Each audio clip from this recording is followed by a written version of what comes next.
Coming up next on this special Independence Day edition of Arizona Horizon, a conversation with longtime political consultant David Axelrod. Also tonight, how classical writers on moral authority inspired the lives of early American leaders. And we'll hear about a model constitutional convention made up of law students from around the country. Stories and more next on this special edition of Arizona Horizon.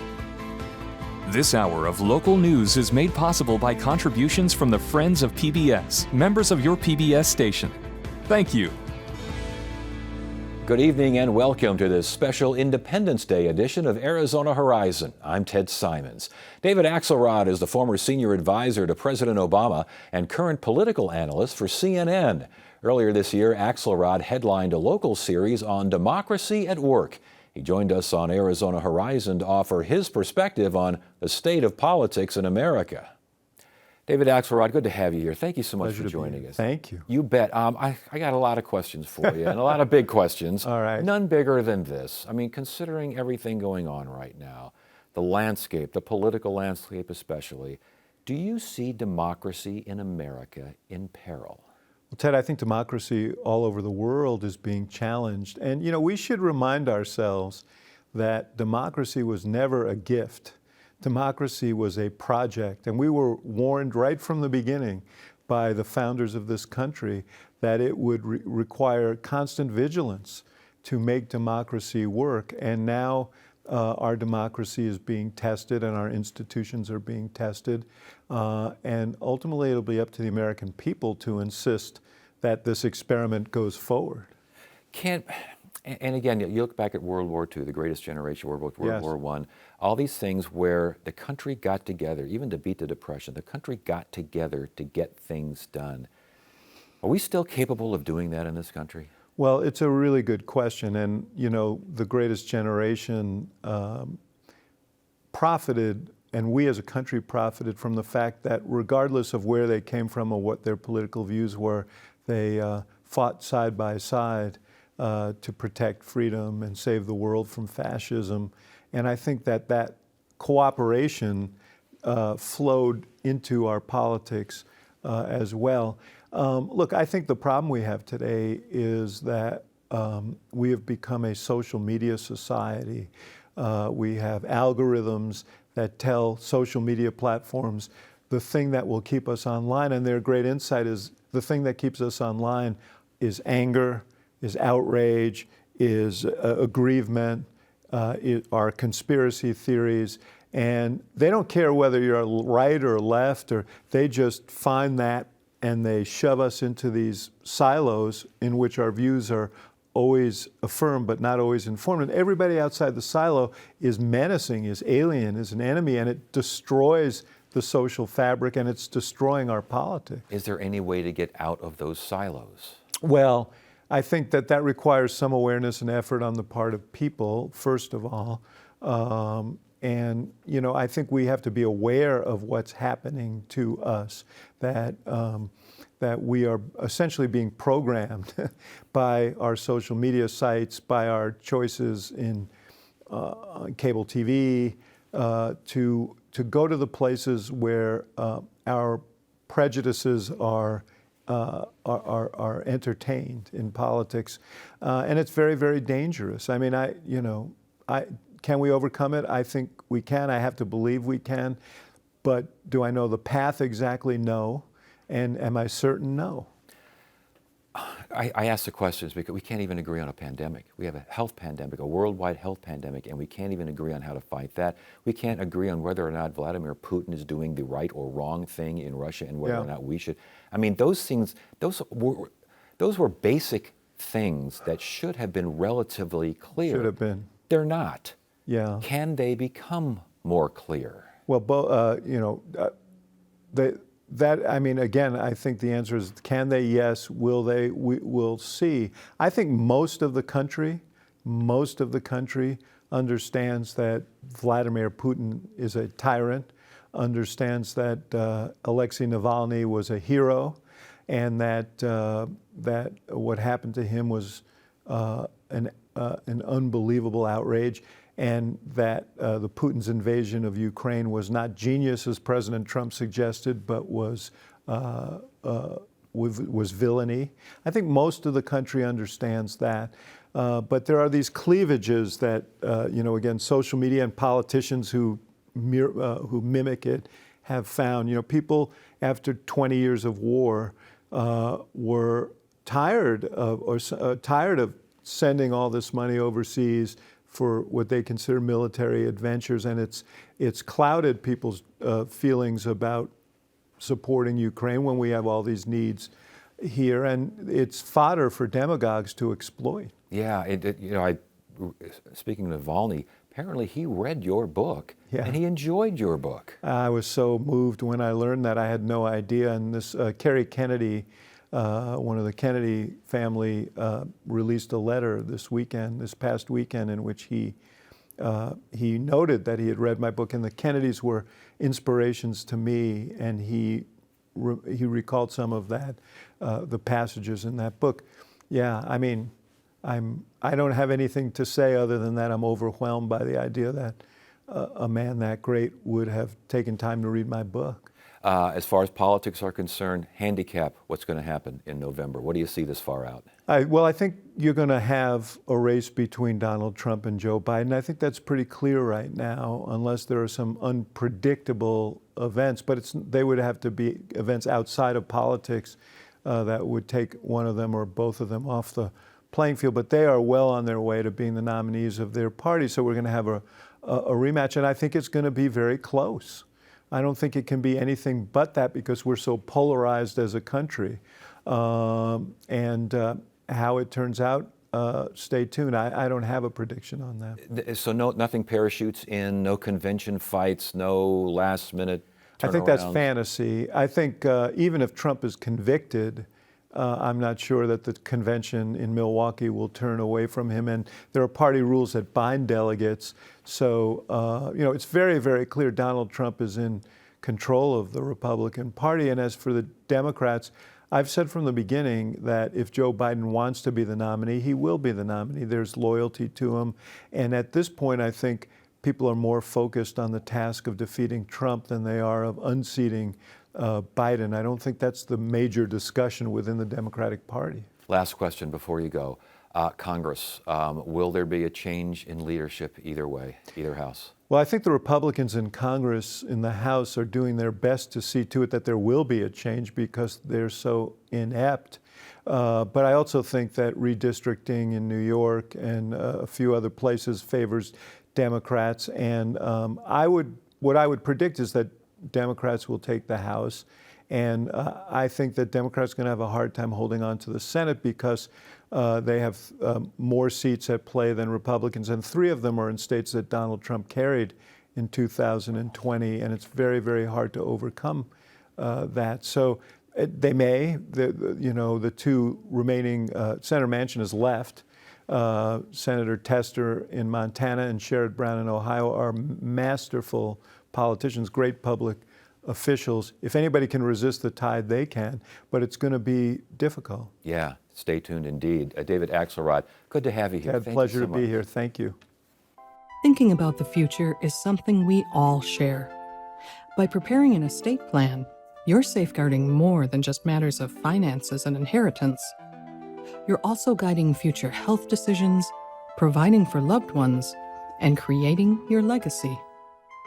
Estate plans help you protect the things that matter most. Put your mind at ease by planning your future today. A new book by Jeffrey Rosen, President and CEO of the National Constitution Center, looks at what the pursuit of happiness really meant to the nation's founders and how that phrase became the foundation of our democracy. Jeffrey Rosen joined us on Arizona Horizon to share what he found when researching the ideas that influenced the country's founders.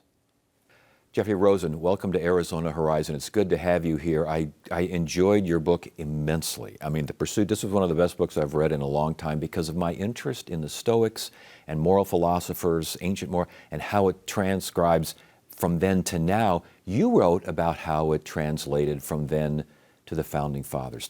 Why did you get started on this? It was this unexpected COVID reading project. I noticed that Ben Franklin, when he made a list of 13 virtues for daily living, had used this book by Cicero I'd never heard of, and I saw Jefferson use the same book, the Tusculan Disputations, for their core understanding of happiness, not as feeling good, but being good, not pursuing pleasure, but pursuing virtue. An unfamiliar definition of happiness. I thought I'd better read the Cicero book. I read other books on Jefferson's reading list. I spent a year doing this, and it kind of just changed the way I think about how to be a person and also a good citizen. Did it attract you immediately, or was it something you had to dive into a little bit? Definitely had to dive into it, and to get the vibe, I would say, of all the books together and their connections and the basic lesson and how they resonated with the Eastern wisdom traditions. And it was definitely a process, but it was so fulfilling. It was the most fulfilling, meaningful reading I've ever done. It really, I mean, just in my own experience with the Stoics and things like that, it's just fascinating how self-help from so far ago and so long ago works today. It really does. And all of our current literature of mindfulness and wellness and wholeness and all that sort of stuff goes back to these ancient lessons that are at the core of the ancient wisdom traditions. And they all have to do with controlling the only thing that we actually can control, which is our own thoughts and actions. That's Right. such an empowering message, and it changes the way you live. You mentioned Ben Franklin, and he did have this daily self-improvement program, including a chart where every day he would just mark off certain things that he wanted to avoid, but he couldn't help. How did that chart, I mean, a daily chart on self-improvement. This is amazing. I actually tried this Franklin system with a friend a couple years ago because a rabbi recommended it. It was translated into Hebrew by a Hasidic rabbi in the 18th century. And the system says that every week you focus on a different virtue, prudence, temperance, industry, and you put an X mark next to the virtue on the day you've fallen short. So we tried this, and like Franklin, it's incredibly depressing because there are all these X marks all over the place. But it makes you focus each day on how you've been, how self-controlled, how self-mastered, and you try to do better. It's a really interesting project. And again, you mentioned virtue, and the title of the book is The Pursuit of Happiness, and we all think we understand what the pursuit of happiness means. But the pursuit of happiness from the founders, I think a lot of people would be surprised. It's completely unfamiliar and counterintuitive, but very powerful. Today we think of happiness as feeling good, let it all hang out, you do you. Then it was self-mastery, self-improvement, getting a better character, fulfilling your best self so you can serve others. And that idea that we really have a responsibility to just be better every day by cultivating habits of self-improvement was the key about what they thought of as happiness. Difference between virtue and short-term pleasure. That's the key difference. It's the marshmallow test. Instead of having 2 marshmallows right away, if you wait, you can have 3 later. And that impulse control was really the core definition of virtue for the classical people. Temperance, prudence, courage, justice, it all has to do with impulse control. And moderation and sincerity, you had all of these as chapters in your book. You also had little sonnets before the chapters. These are things what you wrote to help remind, what was that all about? This was an unusual practice, but it was fulfilling. So I would read from the classic wisdom every day, watch the sunrise, and then just to sum up the lessons, I found myself writing these sonnets, summing up the core reading. It seems very weird, but then I saw that Alexander Hamilton did the same thing, Phyllis Wheatley. There's something about the literature that makes you want to condense it in a clear, balanced form, and that's what I did. Yeah, and again, The Pursuit of Happiness is a title. The Pursuit of Happiness is obviously a goal for lots of these. I thought Jefferson's quote about boredom being the most dangerous poison of life. That's pretty heavy stuff. My mom gave me the exact same advice. She would always say, if you're bored, it's your own fault. And when I saw Jefferson said it to his daughter, I knew she was right. So it impacted the founders greatly, this kind of thinking, these kinds of pearls of wisdom. It profoundly affected their daily lives and also their philosophy of government. The most striking thing is how much time they spent trying to use their time better. And they made schedules, and they would get up early, and they'd make lists of the books they read, and when they didn't read, they'd beat themselves up. They were constantly talking about their anxieties for not being good enough people. And they drew this profound connection between we can't be good citizens unless we first are good people, balanced in our own mind. Unless we can find tranquility in our own constitutions, we won't find it in the Constitution of the state. It was really, really surprising. Wow. And that formula worked then, obviously, to great success. To great success. We're here because of it. Does it work today in social media, 24/7 news? Guy cutting you off in traffic. Can I be a stoic with a guy cutting me off in traffic? You got to be. It's the only thing that you can rely on just to keep, stop losing it. But the question of whether in an age of social media we can maintain this tranquility is profound. James Madison wasn't sure the experiment would work, but he believed that a new media technology, the broadside press, would allow reason slowly to diffuse across the land because people would read the Federalist Papers and elevate themselves. Obviously, it's not the age of X and Facebook, and a world where impulse control is punished and immediate gratification is rewarded is not the founders' world. And again, we're running out of time because I could talk to you forever about this, but when did that change? Was it the 60s and 70s when feeling good kind of surpassed being good? I mean, what happened? The 60s and 70s were crucial. As you say, that changed the popular understanding of happiness in pop culture, and then came social media in the 90s, and it just sped things up exponentially, and here we are. Yeah. Last question. What do you want folks to take from this book? I hope they'll be inspired to read more themselves. It's so fulfilling and meaningful to read, just the practice of that deep reading and then applying it in their lives. It changed my life, and I'm an evangelist for the ancient wisdom that inspired the founders. Well, congratulations on that, and congratulations on the book. It was a great read. Jeffrey Rosen, The Pursuit of Happiness. Thank you so much for joining us. Thank you. ASU's Sandra Day O'Connor College of Law recently brought together law students from all around the country for a model constitutional convention, with students acting as state delegates. We heard more about this event from Stephanie Lindquist. She's executive director of the Law College's Center for Constitutional Design. A model constitutional convention. What are we talking about here? Well, it's a simulation. The first of its kind, actually. And if people are familiar with Model UN, which many high school students do and college students do, it's very similar to that, except it's never been done before. So this is the first effort of its kind in the United States to bring students together from all over the country to basically debate amendments to the U.S. Constitution. So basically become a founding father. Exactly, Yeah. exactly. And 5 constitutional amendments are part of this event. How does it all work? Yeah, so each state is able to propose an amendment to the Constitution, and there's 2 delegates from each state. So we had a very rigorous application process, and we ended up inviting 100 students, they're law and undergraduate students, to come to ASU. Each is assigned a state, and as I said, 2 delegates from each state, and each state can propose an amendment to the Constitution. We are also what we call seeding the convention with some amendments that had come out of the National Constitution Center that had a project there to identify some sort of bipartisan amendments that might work. So the students are going to debate those. But then they're also representing their states and proposing their own amendments that go through a committee process or vetted through a committee process and then debated on the floor of the convention. I was going to ask if the amendments had already been decided and here's your amendment, go to it, or I wouldn't mind doing X, Y, and Z. It sounds like a little bit of both. Exactly. Well, they're able to research and decide what amendments they want. What does that generation of students want the Constitution to look like? And so we wanted to give them free rein to decide what proposals they want to bring to the floor. They have to debate these proposals according to the very rigorous Robert's Rules of Order. Yes. And we have a nationally famous parliamentarian there to help the students work through those rules. I got 3 days of debating and 3 days of all this stuff, huh? That's right, all over Memorial Day weekend. And the goal is, again, to learn about constitutional change, reform, amendments, the whole 9 yards. That's right. I mean, as you know, Ted, the Constitution has not been amended since 1992. And incidentally, the idea for this project actually came because the 27th Amendment, was actually advanced by a college student.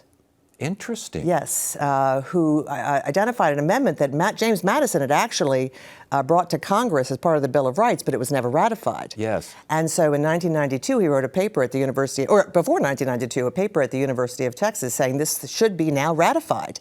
And so a college student actually did change the Constitution. And so we want to show the world, show the nation, that students from all backgrounds, all ideologies, in our even polarized world can come together to change the Constitution. Well, with that in mind, I would think that negotiating skills, the art of compromise, I mean, this is a great example, I would think would be a great example for these kids, not only to look at and understand. I call them kids. They're probably not, some of them aren't such kids anymore. Yeah, that's true. But I mean, you learn, this is a great way to learn about those things. We think it's a magnificent learning opportunity, and we're so pleased it's taking place at ASU, of course. We're doing it because we had a generous donor who enabled us to fund all these students to come. It's very expensive to fund them to come together, and we hope that lasting friendships are made here, that a new generation of leaders are made here, and that students learn that indeed they can change the future of their country if they so choose through constitutional amendments. And you mentioned Robert's Rules of Order. I mean, it's not going to be a pie fight here. I mean, we're going to have people behaving themselves, absolutely, and figuring things out. Absolutely, and there are rules of their decorum that they have to follow, and they have a certain limited time on the floor to debate amendments, to speak to an amendment, as they did in 1787 when our founding fathers did come together. They've elected their own president, vice president, and secretary, as did the founding fathers. We have a George Washington. All right. And so it is modeled in some ways after the 1787 convention. Yeah, and you mentioned this, but I want to emphasize this: overcoming political division. Do you see? I mean, in this day and age, is it going to overcome political division, or are we going to see hardened blocks in there, just like we see in just about every other facet of life? Well, that remains to be seen. Yes. I'm very hopeful. The students that we selected to come are some of the most enthusiastic, well-rounded, impressive people. How did you pick the students? We had an application process. They had to tell us why they wanted to come. We looked at their transcripts. We looked at their letters of recommendation, just as if they were being accepted at a university, for example. And it was really based upon the way they described their interest in the convention. Most of them talked about the need for compromise in our country, and how focused they were on coming to the convention to find compromise with their fellow delegates at the convention. We will have a little documentary made about it so people can find out what the students did, and of course we'll publicize what amendments they finally proposed. And we hope to in the future do this on at least an every other year basis. I'm really surprised this hasn't been done yet. I mean, it sounds I know. like everyone wants to, didn't have to wear a wig or anything, but everyone wants to be a founding father and figure out what they were doing back there in Phil. Okay, last question. What do you want the kids, the students, the young people, call them what you will, to take from this? I want them to take from it, first of all, an understanding of the complexity of constitutional amendments and the Constitution itself. It's a simple document, relatively speaking, only 7,500 words, but making an amendment that can gain sort of the commitment of, and by the way, it's a 75% vote for this amendment, for these amendments to be adopted. So they really do have to compromise. Yes. So learning that, learning how to draft these amendments, but more importantly, learning how to negotiate, learning how to stand up and speak to an amendment and to make a persuasive argument to their fellow delegates, as the founders did, right, in 1787. Learn leadership skills. There's chairs of all the committees. We have, leaders of the convention itself. And so they're going to learn leadership skills, compromise skills, and I hope they make really lasting friendships. Those friendships can give rise to coalitions in the future that could really have impact here. Sounds like a great networking opportunity Absolutely. there. And they can learn how difficult it is to change the Constitution, That's right. which is one of the reasons why it doesn't happen very often. Exactly. They're going to learn that. And they're from more than 70 universities around the country. Fantastic. So, boy, they're going to meet people from South Dakota to California to Florida to Texas to Maine. It's really wonderful. Stephanie Lindquist again, O'Connor College of Law on the Model Constitutional Convention. Good luck. Thank you. Thank you. And that is it for now. I'm Ted Simons. Thank you so much for joining us on this special Independence Day edition of Arizona Horizon. You have a great evening.